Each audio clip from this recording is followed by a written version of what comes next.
standing alone in a newly created circle of hell and gazing, half hypnotized, at the dishevelled beds, the stretchers on the floor, the brown blankets turned back from smashed limbs bound to splints by filthy blood-stained bandages. Beneath each stinking wad of sodden wool and gauze, an obscene horror waited for me.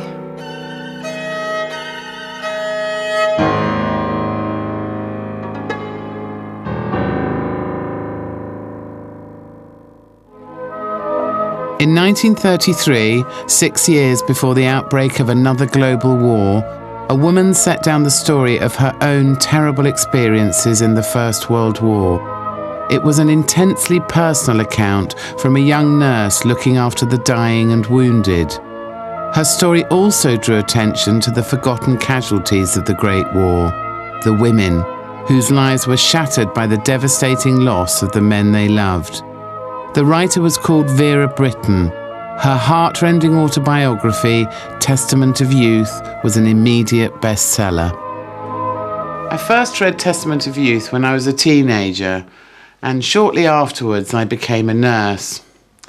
Vera Brittain's account of her nursing experiences during the war is hauntingly vivid and very personal. But Vera's story isn't just about nursing.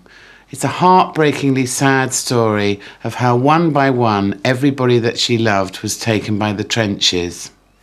I've decided to retrace the steps of this remarkable woman and to try and find out what it must have felt like for someone so bright and optimistic to lose everything that mattered to her in 4 of the most brutal years in history.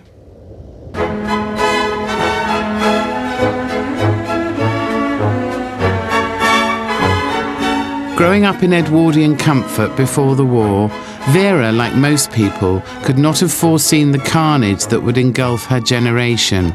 In fact, she seemed well placed to have a very pleasant life.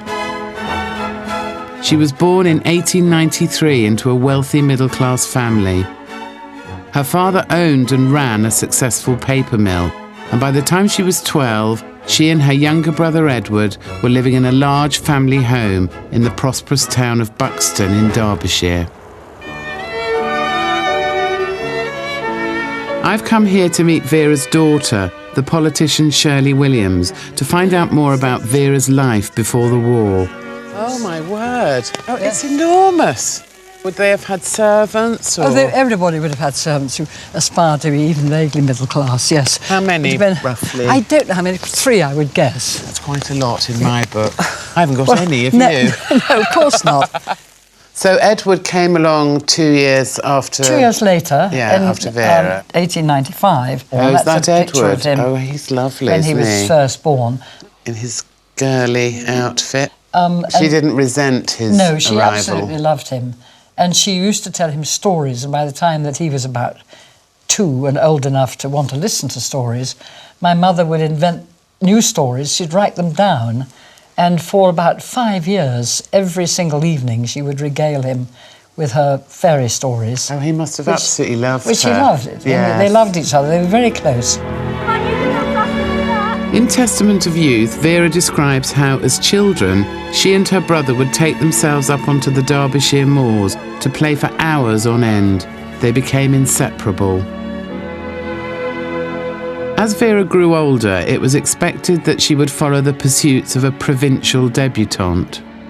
Obviously, some of the events were quite dressy. This is presumably going out to tea. She's 16 there. Was she a romantic? I mean, did she actually want to get a husband, do you think? And if she did, what sort of husband? No, I don't think by that time. She was still beginning to think, I want a bit more life before I get married. Right. A lot of her colleagues would have got married at 17 or, well, 18 or 19. And then they would have had babies and that would have been it. But in her diary, there's some rather charming... I'll just read a little bit, if I may, Okay, sure. Of the kind of things that she felt like. This is the beginning of the year. We danced the New Year in at the Garnets yesterday evening. I'm really beginning to love dancing for dancing's sake. A few days later, I tried the turkey trots, whatever they were. We met Stella for tea at Callard's. I had on a new hat. I have no doubt Stella thought me extremely flighty. And then suddenly there's a break with all this towards the end of that year. We went to a little dance at the Briggs's on December the 20th. Although I danced every dance hard and had what I suppose everyone would call a good time, it leaves me with a very unsatisfied feeling to have met so many stupid and superficial men. Oh, how interesting. So she's beginning to rebel, isn't she? It's all beginning. Absolutely. Looking for something better. By the autumn of 1913, Vera began to realise that she wanted more from life than what she saw as mediocrity and stupid men. She wanted the experience of her male contemporaries. She wanted a career. Vera was a feminist, and so single-mindedly she decided to try for Oxford University, shutting herself away in a small cold room at the top of the house. Meanwhile, her younger brother Edward was in his final year at Uppingham, a public school in Rutland.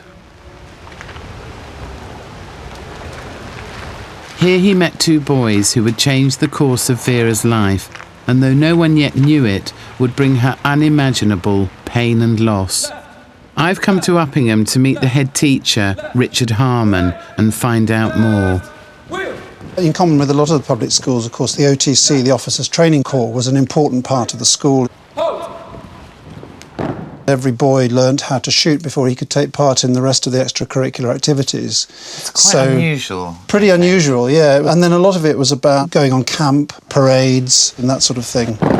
So who were Edward's close friends at Uppingham? Right, well, he got particularly close to two other boys, Roland Leighton and Victor Richardson. And they became known as the Three Musketeers, actually. That was the way they were referred to. And of course, you did form very intense friendships and bonds, really, in a boarding school, and particularly in a boarding house. Roland Leighton was the house captain. Edward Brittain is sitting next to him, and on the other side of the housemaster and his wife, you've got Victor Richardson. So the three of them there, obviously at the pinnacle of their house, and this was taken in July 1914. And I suppose, given that they got the tag, the Three Musketeers, they somehow would see themselves as adventurers, swashbuckling, types who would face anything, really. I think so, and that, again, you can sort of see that in this picture here in the OTC. Again, Edward Brittain here, Roland and Victor, sitting on the box of supplies there, on one of the camps, presumably. And you can kind of see that heroic aspect to them. Absolutely, yeah. It comes across, doesn't it, very strongly. Though all three boys had academic success, Roland Leighton was Uppingham's most brilliant pupil. He had already won a scholarship to Oxford. He was the editor of the school magazine as well in that year, and there's something he wrote in there too. He was the archetypal high achiever, wasn't he, really? He was the top scholar, and obviously the golden boy of the generation. Of the other two musketeers, Edward had also secured a place at Oxford, while Victor was heading for Cambridge. As the boys prepared for university, Europe was facing a deepening political crisis.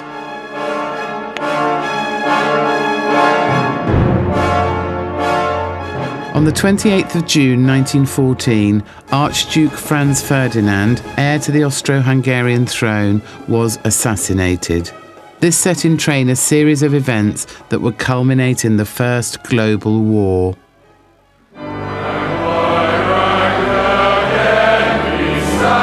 By the beginning of August, Britain would be involved, and as they approached the end of their school career, the Uppingham boys were being drilled to serve their country. On July the 11th, 1914, Vera and her mother went to Uppingham for end-of-term speech day and saw Roland pick up many of the prizes. After the speeches, it was the headmaster's garden party held here. It was a beautiful sunny day, apparently, and Vera made a beeline for one of the musketeers, Roland.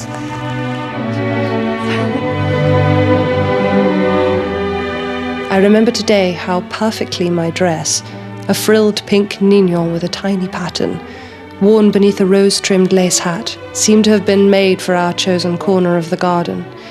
where roses with velvet petals softly shading from orange through pink to crimson foamed exuberantly over the lattice work of an old wooden trellis.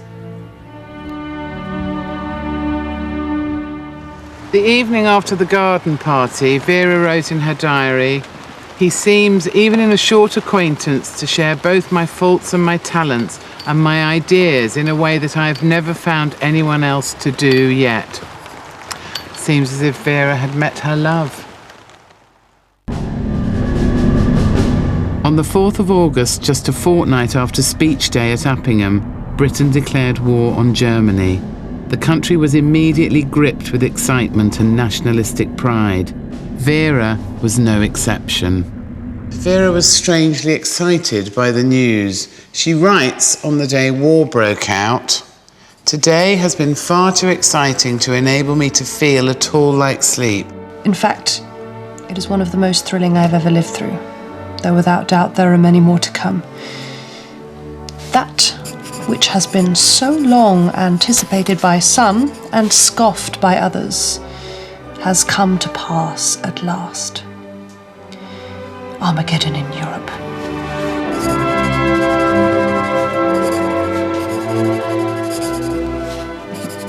I can't really relate to that adolescent excitement. I mean, looking back from the times that we live in now to the war and knowing how terrible it was, it just somehow seems rather inappropriate. Field Marshal Earl Kitchener launched a recruitment campaign, and young men and boys from across the country rushed to sign up. By the end of 1914, 4 months after the start of the war, over 1 million men had enlisted. And women were made part of this energetic campaign. 20,000 took a pledge to persuade every man to fight and not be seen in public with any man who was fit and free and yet had refused to respond to their country's call. In Buxton, the Brittain household was not immune to the fervour which had gripped the country. Vera was determined to do whatever she could to help. Today I started the only work it seems possible as yet for women to do, the making of garments for the soldiers. I started knitting sleeping helmets. I showed Edward an appeal in the Times for young unmarried men to join the army. He suddenly got very keen.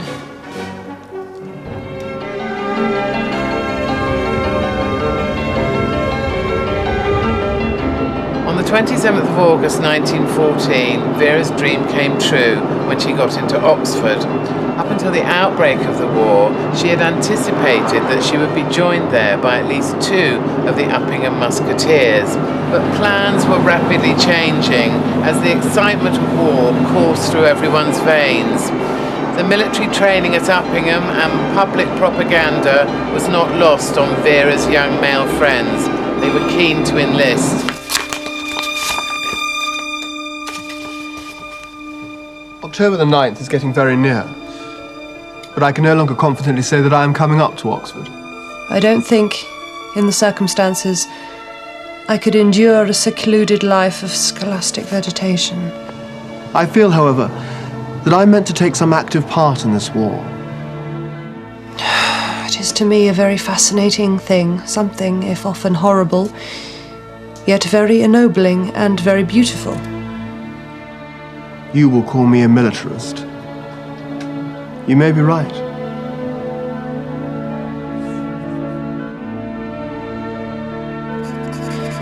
First of October 1914.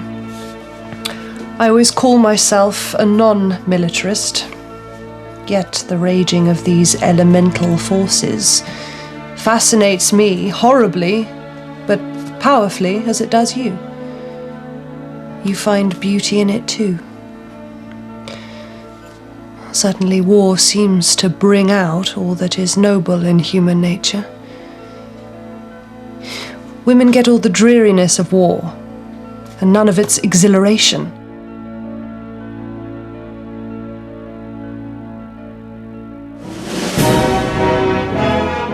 So Roland took up his noble calling. At the tender age of 19, he joined up.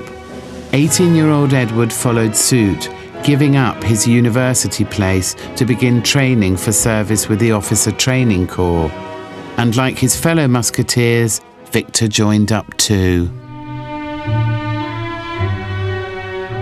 And so in the October of 1914, Vera found herself getting off the train in Oxford, not with her brother and friends, but quite alone. Vera joined 110 women students at Somerville College. Her university life was very different from the one students enjoy today, as Catherine Clark, an English graduate from Somerville, explains.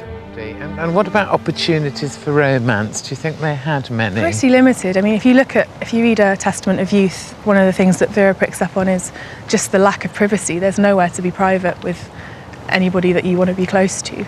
So not even anywhere you could go to even hold hands? Not really. I mean, walking down the street, anything like that, it was really frowned upon.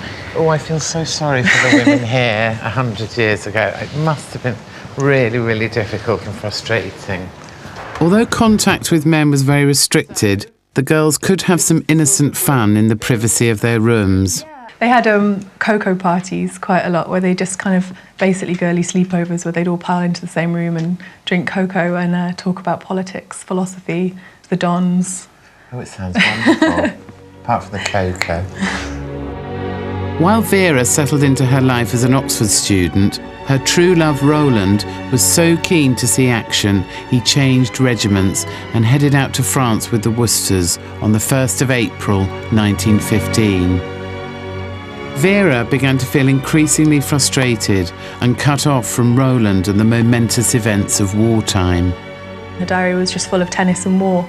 She kind of thinks what a weird juxtaposition that was, you know, her playing lawn tennis when her brother and all her male friends were in trenches. Yeah. And that kind of terrible weight. Of the war just starting to gradually edge in. Starting to edge in. And it definitely did have kind of more of a growing presence over everyone's life at Somerville. On the European mainland, war was gathering pace. By the beginning of May, the Allied forces were facing a major German offensive, the Second Battle of Ypres. For the first time, the Germans used poison gas with devastating effect. From Ypres, Roland, stationed just 11 miles away, the reality of life as an officer in wartime was becoming all too clear. On the 9th of May 1915, he wrote, "One of my men has just been killed, the first. I have been taking his things out of his pockets and tying them round in a handkerchief to be sent back somewhere to someone. I only found him lying very still at the bottom of the trench, with a small stream of red trickling down his cheek onto his coat. I do not know how I felt at the moment. It was not anger, only a great pity and a sudden feeling of impotence."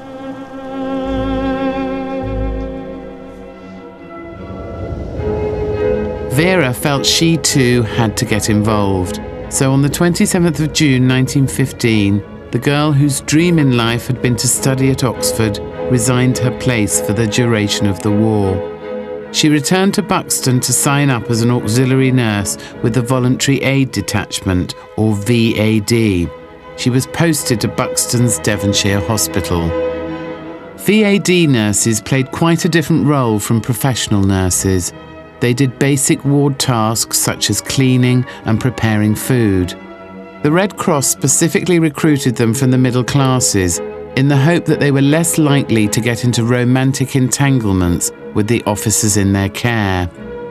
Many of the trained nurses resented these girls who could only make tea and hold the patient's hands. But Vera, all too happy to be finally doing her bit, threw herself into the work with gusto.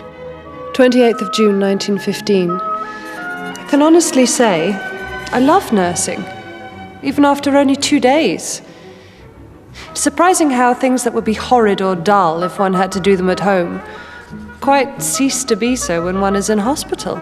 Even dusting a ward is an inspiration. It does not make me half so tired as I thought it would either.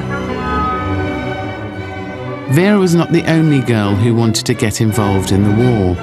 All over Britain, women were ready to take up what war jobs there were on offer. Girls piled into the munitions factories. The London General Omnibus Company recruited a large proportion of ex-domestic servants who became bus conductors and ambulance drivers. Food became scarce and rationing began, and the Women's Land Army was formed in 1916 to help farmers. During the war, over 1 million women took over men's jobs. Millicent Fawcett, the president of the National Union of Women's Suffrage Societies, said in 1918, the war revolutionised the industrial position of women. It found them serfs and left them free. For the first time, women had a position outside the family, and it gave them new confidence. And of course, this included Vera. In the early stages of the war, many of those who had so enthusiastically enlisted were getting frustrated. Vera's brother Edward was still in Britain, supervising the building of defences, and was impatient for action, unaware of the horror that awaited him over the Channel. In a letter to Vera, Edward writes, "It is awfully boring for the officers having to watch the men dig and to measure as they go along."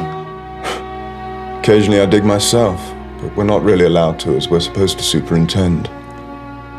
It's interesting how he can't even relax at that point. He has to actually actively do something to feel that he's involved in it.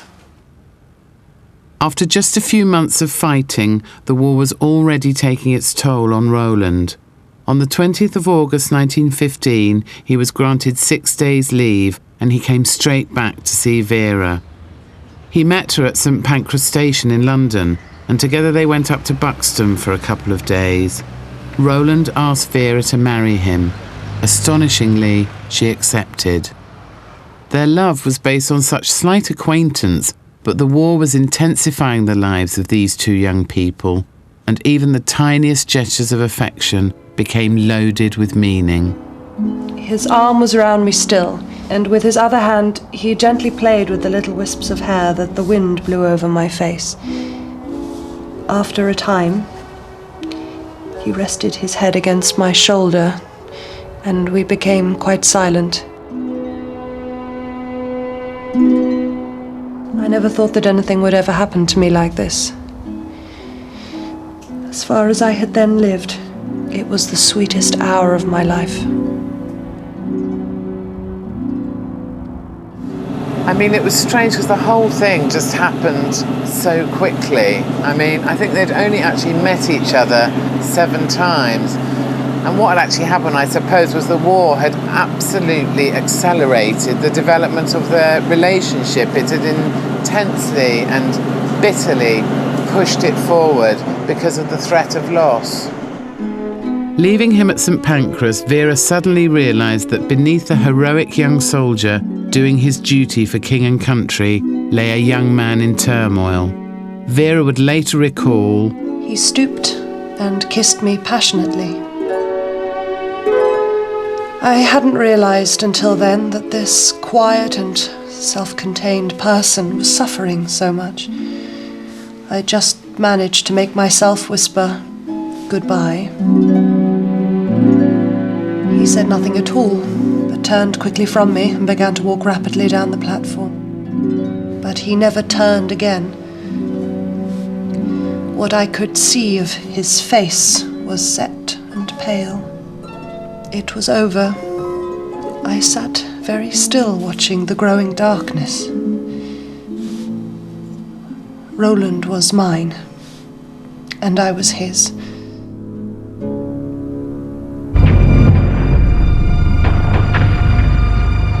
Roland and Vera could scarcely have understood that their engagement would have to survive a war that was becoming more horrific by the day. The war, which the press had said would be over by Christmas, was a year old. Germany occupied huge swathes of northern France and Belgium. As Roland returned to the front and prepared for the big push, his sense of patriotism was beginning to wear thin. Let him who thinks that war is a glorious thing, invoking honour and praise and valour and love of country,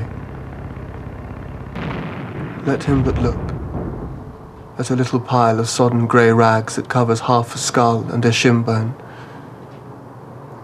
and let him realise how grand and glorious a thing it is to have distilled all youth and joy and life into a fetid heap of hideous putrescence. For Roland, the glory of war and all the attendant trumpets have completely melted away, and the reality of the brutality and awful conditions in the trenches have completely taken over for him, and he's writing this to Vera, who interestingly seems to stay in some sort of denial over the next few months. And I suppose you can understand that in a way, because if she actually admits that what Roland is saying is the truth, then all the people that she loves would be out in the trenches doing what they're doing for nothing.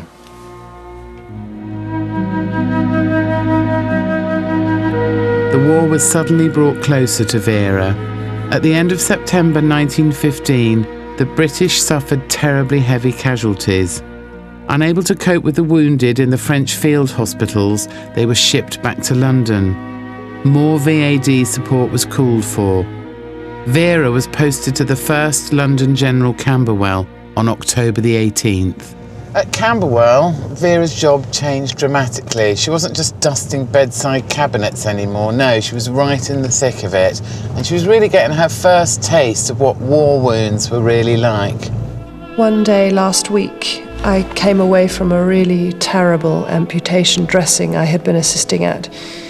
It was the first after the operation. With my hands covered with blood, and my mind full of a passionate fury at the wickedness of war. And I wished that I had never been born. Vera was no longer the young patriot of just a year before, and was getting a taste of the hideous reality of war. Her lifeline remained Roland, to whom she continued to write almost daily. But to her dismay, something was happening to him in France. The long love letters he used to send her no longer flowed freely, and her letters were greeted with silence. Sometimes, when after a particularly grey and monotonous day, I wish for a letter from you to cheer me up and don't get it, I feel almost angry, though more with life in general than with you. With you I never can be quite angry.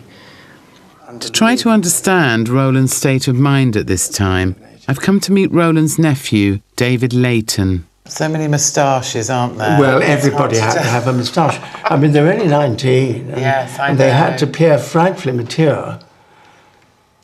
I mean, if you're giving orders to 35-year-olds who've been in the army for 10 years, you really have a bit of side. You need a bit of side. Yeah. David, at one point during their writing relationship, shall we call it, Roland's letters became quite emotionally distant, really. Do you think that was because he was letting Vera down gently? Was he preparing her for the inevitable? Why do you think that was? I think we need to look at Roland's position, really. A very young man, 19 to 20, responsible for the lives of 30 men, many of whom would have been older than he was, and with families of their own back home. They were all living in atrocious conditions, coping with mud and vermin, and being shot at. I wonder just how much mental energy anybody would have to cultivate a personal relationship back home in those conditions. And of course, more than that, they were surrounded by death all the time. I think everybody there must have felt they had something of a rendezvous with death. And he must have wanted to prepare Vera for the possibility of a life without him. As Christmas approached, there was good news. Leave had been cancelled for most of the men at the front who faced having to make the best of it in their frozen trenches. Roland was one of the lucky few, however, who were granted leave to return home. Thrilled by the news, Vera put all her concerns about his recent silence to one side and made plans for Christmas. She even began to imagine that they might marry during his week's leave. Roland was going to make his way to the Grand Hotel in Brighton, where Vera and her family were eagerly awaiting him. Roland was due to arrive on Christmas morning, and when he didn't turn up, Vera just assumed there'd been some delay in the channel. On tenterhooks with excitement, she sat in the Grand Hotel waiting for news either by telegram or by phone. And in Testament of Youth, she says, "I waited, sitting drowsily in the lounge of the Grand Hotel or walking up and down the promenade, watching the grey sea tossing rough with white surf-crested waves and wondering still what kind of crossing he had or was having." The next morning, I had just finished dressing when the expected message came to say that I was wanted on the telephone. I dashed joyously into the corridor. Hello? But the message was not from Roland, but from his sister Claire. It was not to say that he had arrived home that morning, but to tell me that he had died of wounds at a casualty clearing station on December the 23rd.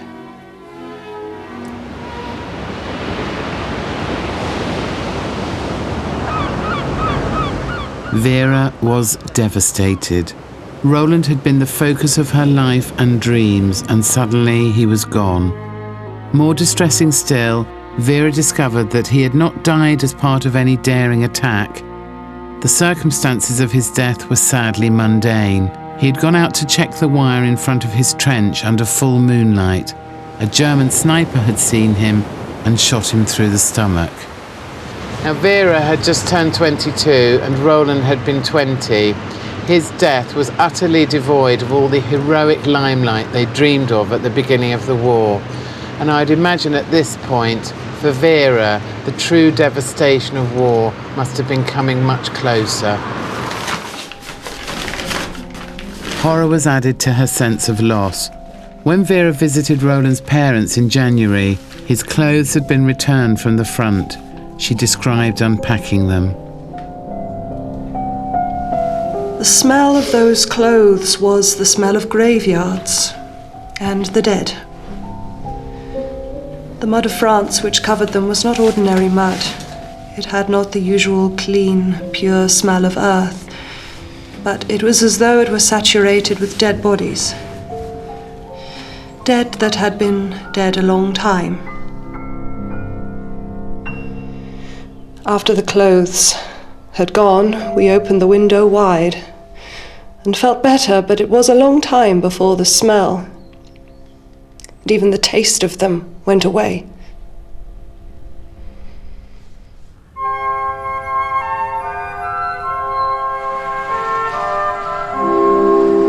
After being shot, Roland had been taken 10 miles from the battlefield to Louvencourt. It was here he died.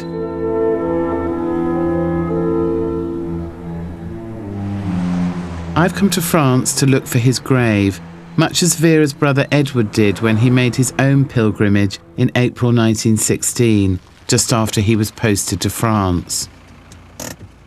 And he wrote a letter to Vera about it on the 30th of April 1916. It was a fine but dull evening. About 6 o'clock, I was coming up the hill from the valley south of the village. I came upon the small military cemetery quite suddenly before I was quite in the village. It is very small and the graves are in neat rows, all close together. I walked up the path and stood in front of the graves. And I took off my cap and I prayed to whatever God there may be that I might be worthy of the friendship of the man whose grave was before me. But I did not stay there long, because it was so very clear that he could not come back. And though it may be that he was watching me looking at his grave, yet I did not feel that he was there.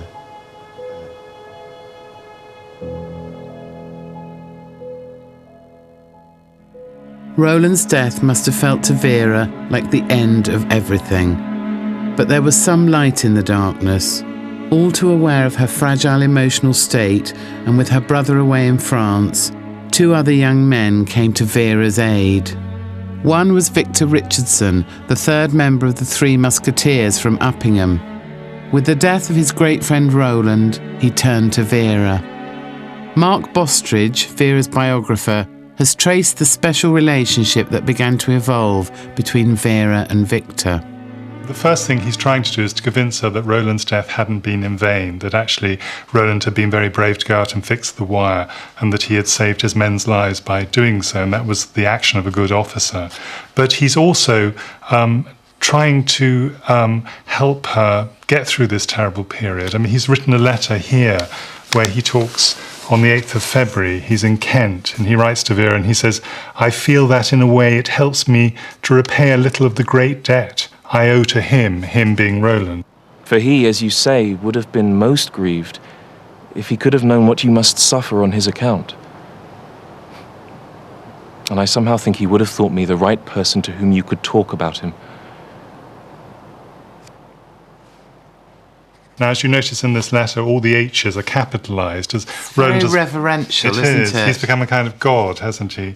And Roland had confided to Victor about his relationship with Vera. When Roland was falling in love with Vera, Roland had told Victor about it. So Victor is saying, you know, that I feel I'm continuing the work he would have wanted me to do by talking to you about him.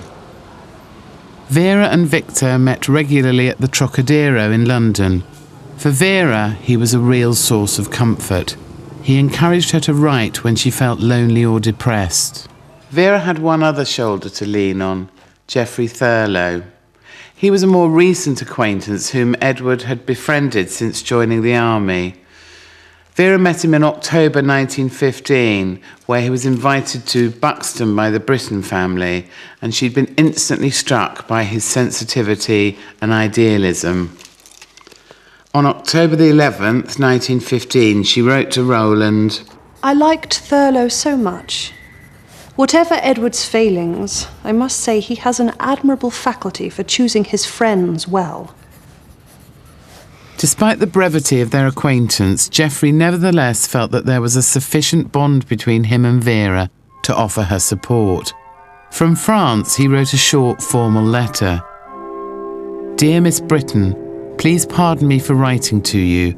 I am very, very sorry. May you be helped through this terrible time. There are times, I know, when letters are but empty things, and I cannot write. Geoffrey was very different from Roland and Victor. He lacked their self-confidence. In this letter that Geoffrey writes to Vera, he's expecting an attack, and he says, all I hope is that I don't fail. For I must confess, I'm a bit of a coward, to use a strong word. Not so much for myself, but for the men under me, I'm afraid. Still, let's hope for the best. And there's this kind of jaunty sort of gung-ho, but underneath it all, there is real fear. And because Vera herself is of a nervous disposition, she's quite a nervy young woman in some ways, and becomes more so as she gets older, I think she responds to this nervousness in Geoffrey very much. In February of 1916, Geoffrey was wounded at Ypres and sent back to hospital in London. Vera rushed to visit him. There's an account in the diary of Vera having been to see Geoffrey, which you might like to read. Okay. Just here, yeah. We got quite intimate once more. I like him, and I think he likes me. He calls himself a weird bird, in which case I would fit in with him, as I am certainly another. When he came to the door with me, he asked me if he might come up to town when he was a little more fit and take me to a concert. The offer pleased me. Yeah, she's getting more interested. She is getting keen on him, isn't she? But it's sort of sweet the way she turns to her brother's friends. You know, it's not women friends that are sustaining her during this period. It's her brother's male friends. She's a man's woman. She's a man's woman, like you, Joe. As Geoffrey recovered, he took Vera to concerts at the Queen's Hall. Perhaps the pain she had suffered with her fiancé Roland's death subsided for a brief moment. But through all this, Vera remained terribly worried about her beloved brother Edward. He was now in the Somme region and about to be engaged in some of the fiercest fighting of the war. On July the 1st, 1916, the first day of the Battle of the Somme, the British suffered 57,000 casualties and more than 19,000 dead. It was the bloodiest day in the history of the British Army. These appalling casualties gained them only 2 miles of ground. As it turned out, Vera's anxiety was justified. Here's a letter from Edward home to his mother and father. Dear mother and father, I was wounded in the action this morning in left arm and right thigh, but not seriously. Don't worry, Edward. And at the bottom it says, I hope to come home. I can't help thinking he might have been underplaying his injuries there. And also, if you look at the writing, it's so heartbreakingly childish.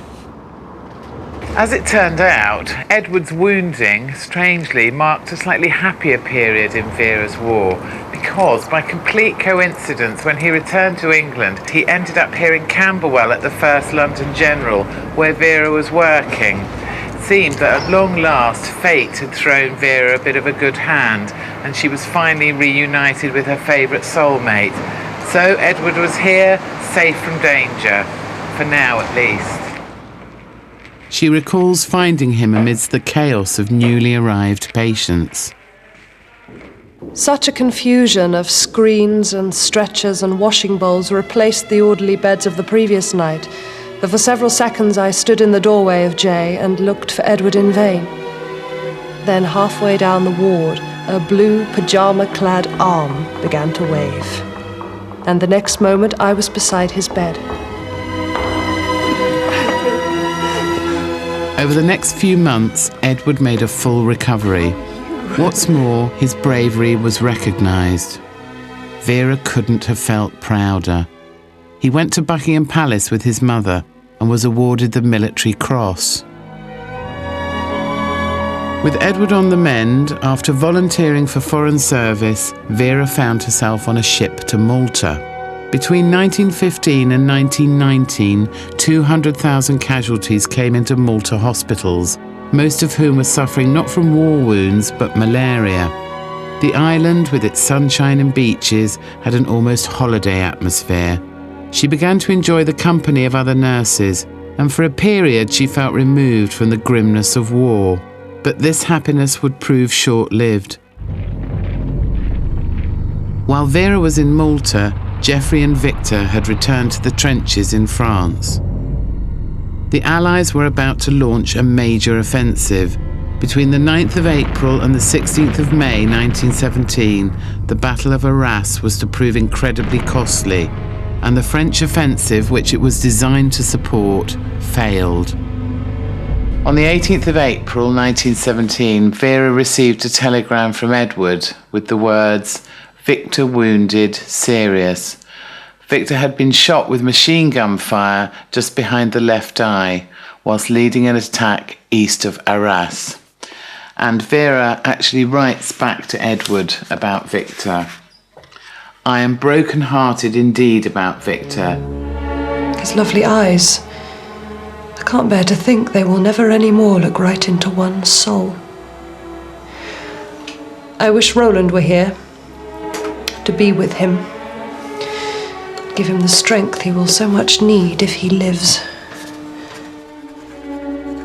So, an awful shock for Vera, beginning, I think, to shatter her idyll in Malta. And just a few days after that, Vera received another shock. Geoffrey had been killed.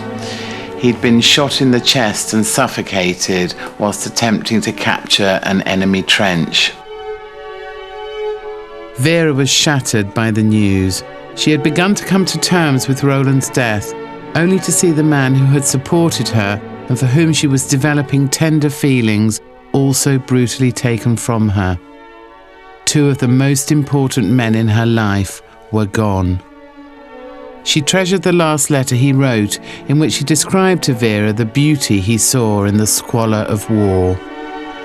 The setting sun reflected in the water at the bottom of many crump holes, making them look masses of gold.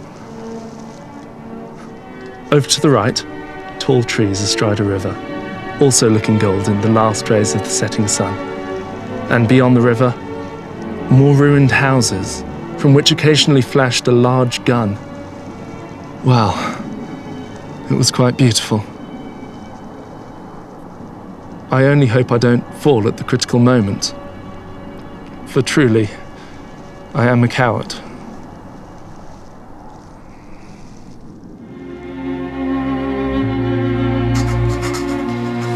After Roland, he was the straightest, soundest, most upright and idealistic person I have ever known.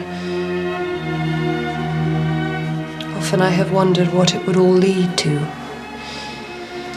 And I suppose now I shall go on wondering to the end.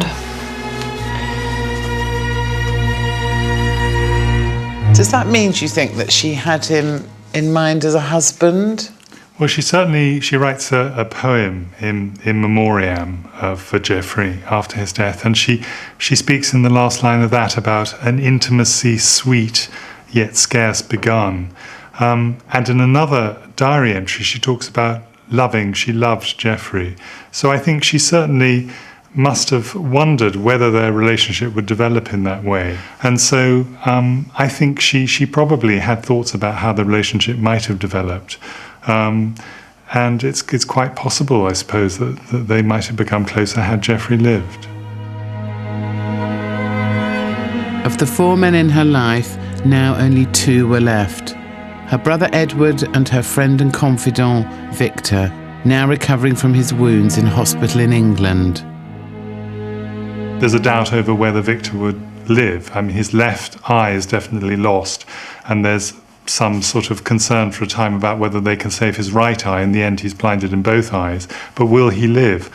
And then, of course, his condition stabilizes, and Vera suddenly decides to go back to England and to offer him what she calls a lifelong devotion. She intends to marry him if that's what he wants, and take care of him. But what a strange kind of surreal situation that is. I mean, she loses Roland and then moves on to Geoffrey in her mind as a possible partner, who she then loses as well, and then moves on to Victor. I mean, you almost feel as though she's kind of slightly mad in a way. That no, but you see in Victor, as she says somewhere, Victor's accurate, clear, reverent memory of Roland, in that, the survival of that memory, she feels that Roland himself is surviving. But any hopes of marrying Victor were soon dashed, as Vera suffered a third terrible blow. During the night of the 8th of June, Victor took a sudden and dramatic turn for the worse. Vera recorded how he told his nurse that something had clicked in his head like a miniature explosion. In the morning, he was dead. In just 18 months, Vera had lost her fiance and 2 of her best friends, both of whom she had grown to love. Edward writes to Vera on the 11th of June 1917. Dear Vera, I suppose it is better to have had such splendid friends as those 3 were, rather than not to have had any particular friends at all. But yet, now that all are gone, it seems that whatever was of value in life has all tumbled down like a house of cards. We started alone, dear child, and here we are alone again. But we share a memory which is worth all the rest of the world, and the sun of that memory never sets. And you know that I love you, that I would do anything in the world in my power if you should ask it, and that I am your servant as well as your brother, Edward.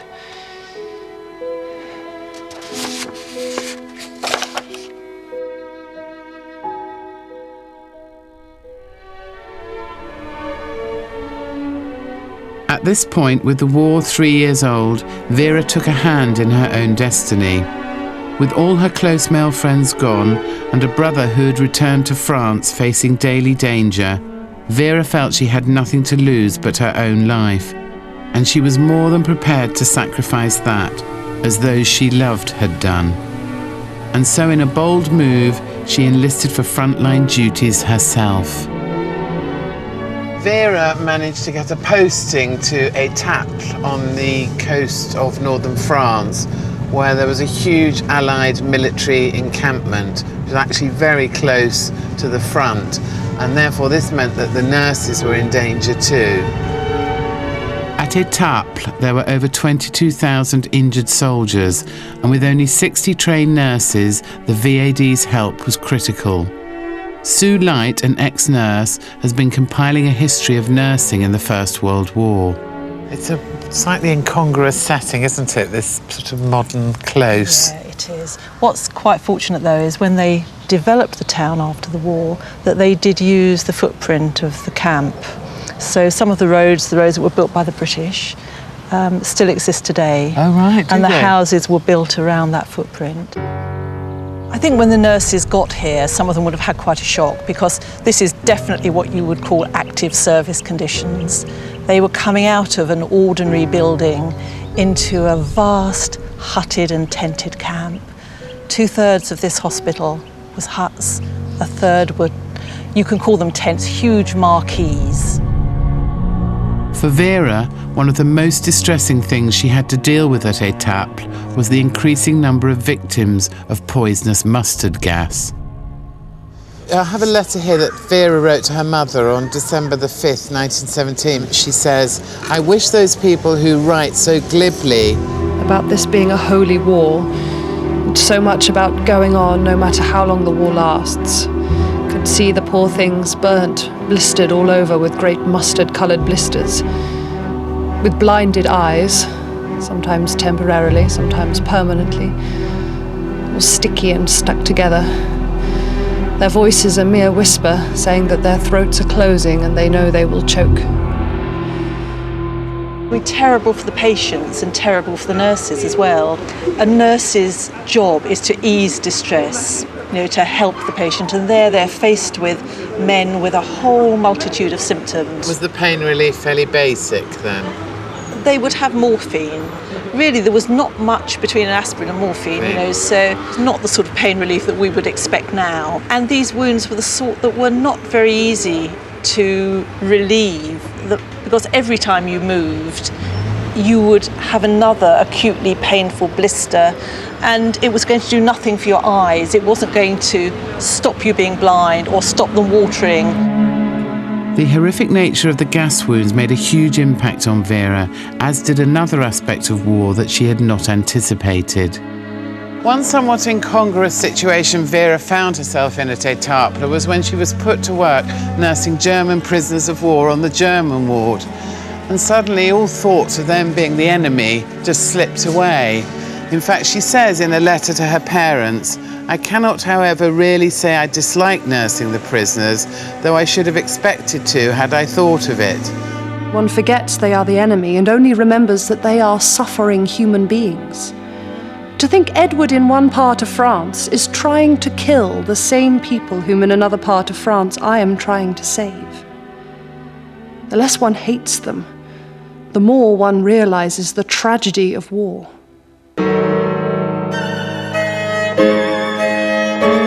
This seems to me to be a really important turning point for Vera. The seeds of pacifism are beginning to be sown, and she's coming to terms with the real futility of war and the realization that if someone needs nursing care, they need nursing care, whoever they are and whichever side they're on.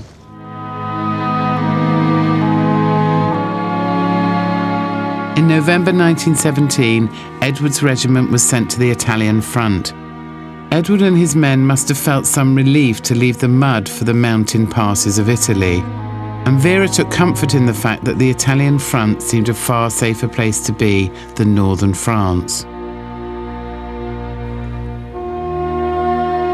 However, back in London, her mother had suffered a nervous breakdown. Vera had to choose between her duties to her country and to her family. She decided to leave nursing and France and return home. On the 22nd of June 1918, Vera was having tea with her father when there was a sudden loud clattering on the door. For a moment, I thought that my legs would not carry me, but they behaved quite normally as I got up and went to the door. I knew what was in the telegram. I opened it and read it in a tearing anguish of suspense. Regret to inform you, Captain E.H. Brittain MC, killed in action, Italy, June the 15th. As we went back into the dining room, I saw, as though I had never seen them before, the bowl of blue delphiniums on the table. Their intense colour, vivid, ethereal, seemed too radiant for earthly flowers.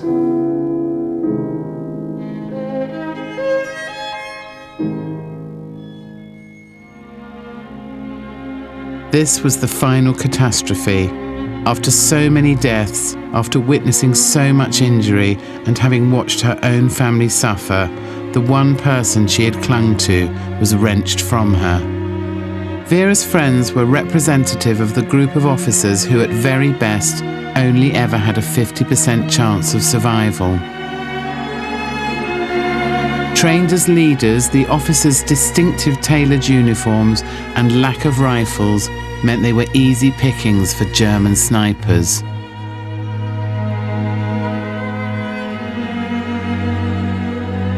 Edward's name is one of the 430 First World War dead on the memorial in Buxton. There's his name on the memorial cross, Captain Edward Brittain, MC. My mother really had hoped, given that everybody else had been killed, that he at least would survive. She felt that he was so precious to her. And when he died, she wrote, "I say goodbye to the last of all I cared for." It's unimaginable, really, isn't it? And losing almost everybody. Yes, that's right. It's just so... I mean, all her generation of men was gone, as far as she was concerned. Both her best friends and her fiance and her brother. So it was as if the whole of life was drained. Do you think she was ever at risk of just kind of giving in and just... Yes, I think at that point she really was. When the armistice came on November the 11th, 1918, she told me that it gave her no delight at all, no pleasure. Everybody was cheering and dancing and shouting their heads off, but she felt no association with it at all, no sense of being part of it, just a feeling of utter loneliness and tragedy. In one of her last writings, Vera, commemorating the 50th anniversary of the armistice, invoked the memory of Uppingham as a symbol of a vanished world of pre-war innocence. The echo of a boy's laughing voice on a school playing field in that golden summer. The sound of the Uppingham School Choir marching up the chapel for the speech day service in July 1914, and singing of the commemoration hymn. There was a thrilling, a poignant quality in those boys' voices, as though they were singing their own requiem. As, indeed, many of them were.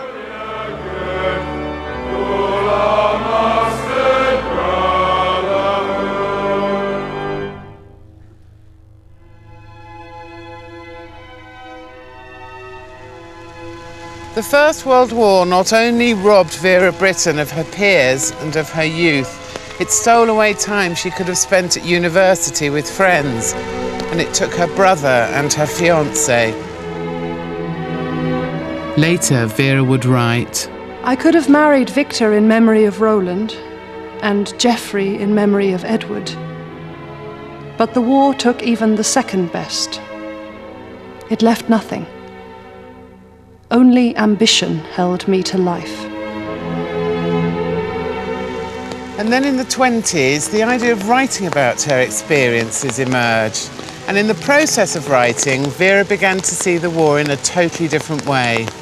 no longer through the eyes of a youthful idealist, but from the perspective of someone whose hopes and ambitions had been crushed. Vera became a pacifist, and she used her account of the First World War as a warning to generations to come.